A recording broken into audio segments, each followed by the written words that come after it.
Good morning dear students. We are already discussing the last class about gravitation, the phenomenon of attraction between two objects, maybe terrestrial or celestial. So this type of attraction is called gravitational attraction. It's not only present in the earth but also present all over the universe, outside the earth also. The thing we discussed in the last video. Today let's go through the section Newton's universal law of gravitation. It is this person who developed the universal law of gravitation. So according to Newton's universal law of gravitation, it says that every object in the universe attracts every other object with a force which is directly proportional to their masses.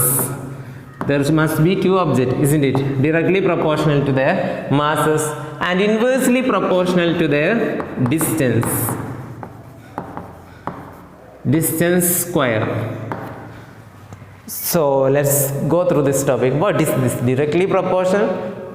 What is this inversely proportional? Now let me give an example for you. Here is a rectangle with 3 meter width and 2 meter length. So what is the area of this rectangle?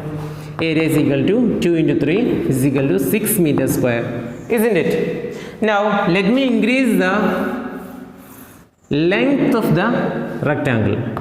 Now I made it to be 6 meter, but the width is the same, 3 meter. Now what about the area? 6 into 3 is equal to 18 meters square. So when I increase the length, area increases.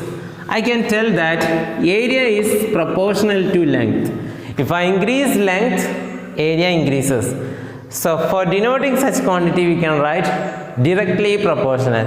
Area is directly proportional to the length. If length increases, area also increases. For such quantities, if one of the quantity increases, by the result of that, if the other quantity also increases, we can tell that they are directly proportional to each other. So do you understand what is the term directly proportional? So what will be inversely proportional? Means if one of the quantity increases, by the result of that if the other quantity decreases, it is called inversely proportional. Inversely proportional things we write as 1 by L. Here it is not inversely proportional, here it is directly proportional. So we will write A directly proportional to L. So hope you understand what is directly proportional and what is inversely proportional. Now come to our topic. So Newton says that every object in the universe attracts every other object with a force which is directly proportional to the product of their masses. That is a force which is directly proportional to the product of their masses. We can write it as F directly proportional to product of their masses. Second point is that in the Newton's universal law of gravitation, that force is inversely proportional to the square of distance between them. That is, F is inversely proportional to the square of distance between them. We can write F inversely proportional to the square of distance. For distance we take R. So if we have two objects with mass m1 and m2, the distance between their centers, see, the distance is taken between their centers is taken to be R. So F is proportional to m1 and m2, m1 into m2, F inversely proportional to R square. We can combine these two equations and we can make it as one equation. We can write it as F proportional to m1 m2 divided by R square. Now I have to remove this proportionality sign. So let me introduce a constant. Whenever we are removing proportionality sign, we will introduce a constant, and this constant is called gravitational constant, Gm1 m2 divided by R square. So that is the well-known equation for universal law of gravitation. Wherever you study physics, this equation is important. F is equal to Gm1 m2 divided by R square. Now let me find an equation for gravitational constant G from here. So G stands for gravitational constant, m1 for mass of first object, m2 for mass of second object, r for the distance between two objects, isn't it? Now, can we form an equation for G from here? Yes. Let me find. So we can write G here itself. Let me bring this r square to the other side. It is by r square. It will become into r square, isn't it? So G is equal to F into r square. Now here is m1 and m2. Let me take this m1 and m2 to the other side. It is into m1 and m2, and when it comes to the other side, it becomes divided by m1 and m2.